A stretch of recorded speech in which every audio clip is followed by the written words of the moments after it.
What is going on, ladies and gents? Welcome to Collectors Gone Digital. My name's Josh, and on today's episode, we are going to be covering different ways to use streamboards, whiteboards, and green screens in the VeVeVerse. Now, to everybody off to France, or maybe you're already there, have a fantastic trip, and I'm really looking forward to be able to recap some of that for you guys when it's over. But we're covering 11 points in today's episode, so without further ado, sit back, relax, and enjoy.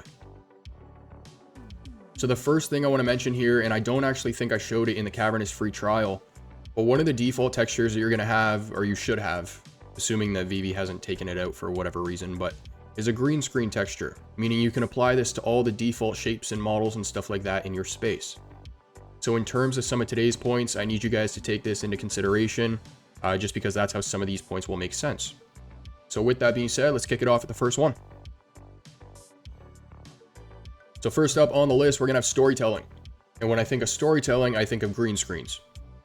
So as a content creator, what I can do is I can create an entire scene with green screen elements, and then I can film my scene with all that green in it and use special effects afterwards to create the environment and effects that I want.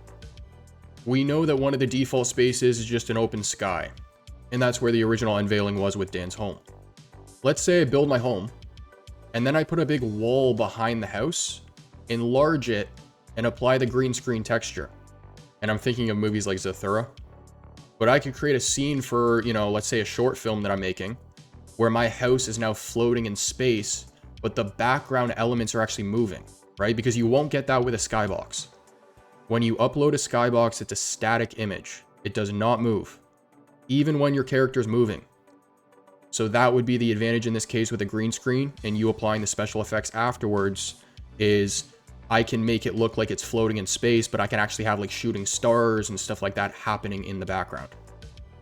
Also think about things like the VeVe 500, right? Metaverse Life told me himself that he used a lot of green screen effects. I also have the Old Spice commercials in my head, right? Those use a lot of green screen effects as well. But in one of our most recent episodes, we covered cavernous footage, and it has some new footage of the Unreal Engine plugin, right? With the camera zooming across the water. We know that we can use professional camera movements, and we have all those content creation tools. Now combine them with green screens and you can make full-on production sets. So next on the list, for anyone looking to transition business into the VeVeVerse, you can use streamboards for sales screens. So stream your sales deck to a streamboard inside the VeVeVerse. Build the ideal sales environment where you can take your prospects and then present your services to them. On the right-hand side is going to be an example of he's a jet salesman. It's popular over on TikTok, but his TikToks are now starting to show up on YouTube Shorts, which is where I found him. And this dude has like a full interactive wall that, it pulls up so many different types of displays. He can pull up prices. He can pull up photos of the interiors, exteriors. There's certain features where the person looking to buy the jet can stand right beside the display.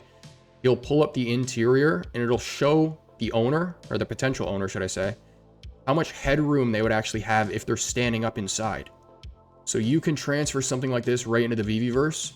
And when you add interactive elements like that, it presents your offerings in an immersive way. Next up, and this is one I'm looking forward to, car views. So in a similar way to the first point on our list, let's say I'm making like a little short film here. What I can do is I can position a wall right behind the car, apply the green screen texture, and then later on when I'm editing the footage, I can add the special effects to make it look like the car's actually driving. And then heck, I could choose whatever collectible I want in my collection to make it look like they're driving. It could be a collectible or it could be you, right? Because we know there's a feature where you can just activate your zoom camera instead of using your avatar. And speaking of avatar, it could be that as well. So next on the list, building communications. So we know collaborative building is a thing, meaning you can build with multiple people at once. Now, not everybody that you're building with may have mics. So you can use whiteboards to communicate on builds or on progress or changes made during the process. Now, I understand that there's going to be other ways to communicate as well. So let's say, for example, before you start building, your group huddles around a little whiteboard and you guys draw out exactly what you want to build. Everybody gives the thumbs up on the blueprint. They're like, yep, let's go. Everybody starts building. And then halfway through, you guys run into a hiccup and go, oh, shoot, we can't actually do it this way. We're going to have to make changes here. Well, what do? You go back over to the whiteboard and you make the adjustment on the blueprint for everybody to see in real time. And of course, with the blueprint being the thing that all the builders always go back to continue the builds, any changes made will be seen and people can build accordingly.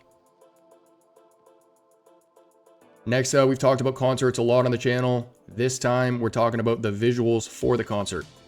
So you can use stream boards, you can use whiteboard, heck, you could use them all in this case, to display illustrations or animations to the music, which would provide a unique visual experience for the audience.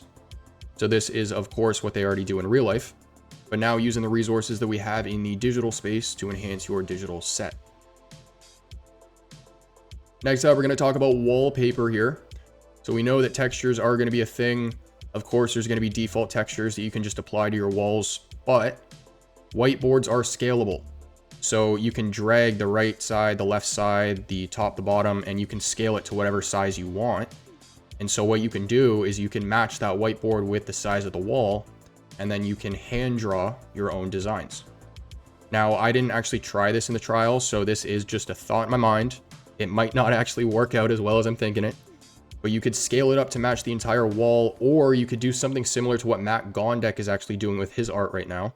And that is you can create small little tiles and then use all the tiles to create a larger wall. And speaking of tiles, you could do it on the floor too. Heck, the VeVeVerse is your oyster. So next up, challenges. So design virtual escape rooms where participants solve puzzles or clues, which are drawn on the whiteboard, to progress through the level or the game. So maybe it's like a word that's partly spelled out and you got to spell the rest of it. Or maybe it's a maze, a crossword, hangman. You know, I find it funny because sometimes everything that we're talking about right now, it's a step forward. It's innovative tech, right? The metaverse, AR, VR, all that type of stuff. So naturally, it makes sense for people to try and think forward. Sometimes in these scenarios, it's really helpful to actually go backwards. And so when it comes to like the examples I was just listing, think of simple games, things that you did as a child that resonated with you. Those are the things that people are probably going to connect with the most in the VeVeVerse.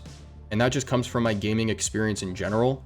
Typically, the most popular maps, the most popular game modes, they all typically stem from simple ideas. Anyways, excuse my tangent. But yes, escape rooms will be loads of fun, I think. Next up, talk shows. So we have several YouTube channels in the community that do interviews.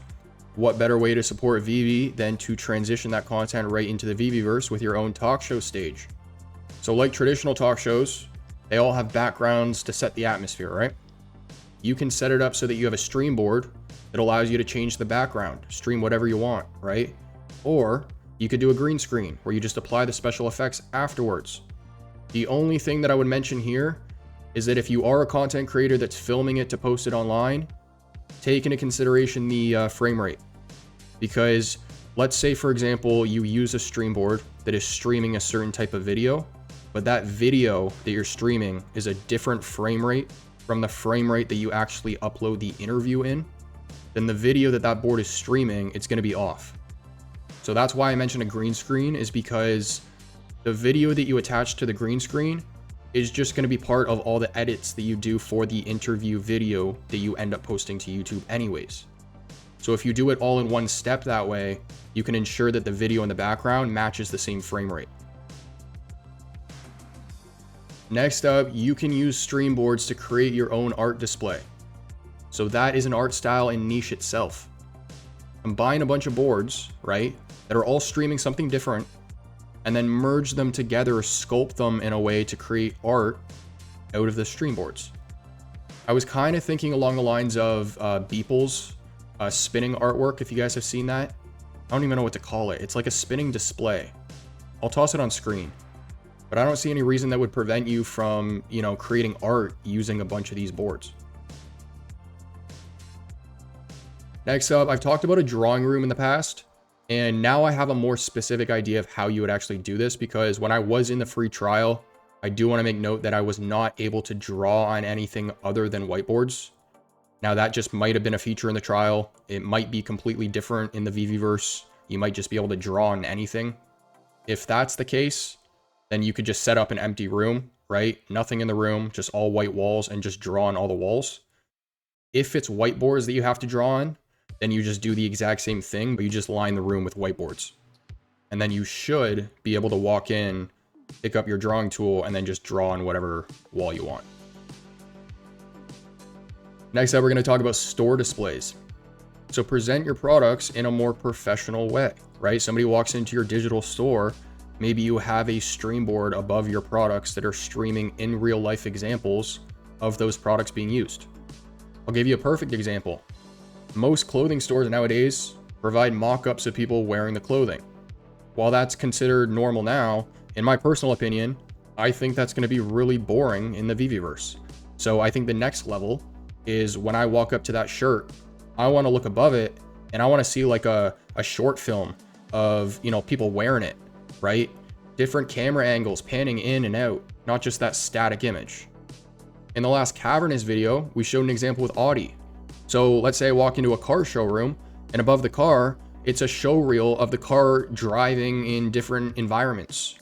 Maybe I'm looking at the new Rivian, the R1T, right? Which is a lifestyle truck. Way better than the Cybertruck, by the way. Which I saw my first Cybertruck on the road for the first time yesterday, and oh boy. I'm a Tesla fan, not a Cybertruck fan. Let's put it that way. Moving on. The Rivian R1T is designed to go off-road. It's designed to go everywhere, pretty much. So if I'm looking at that truck in VR, maybe there's a board right next to it that's streaming all the different environments of it, you know, driving up all the off-road rocks, and then it driving through the forest, and then the snow, and then the city. There's countless applications for something like this. Ladies and gents, that's going to conclude today's episode. I hope you enjoyed. Those are 11 ways that you can use whiteboards, stream boards, and green screens in the VeVeVerse when it drops. Come on, Dan. To everyone in France, again, have a fantastic time. I'm a little envious over here, but I know the European fans have been waiting for VeVe for a while. It's long overdue, so it's nice to see. But if you guys enjoy the content, make sure to like and subscribe.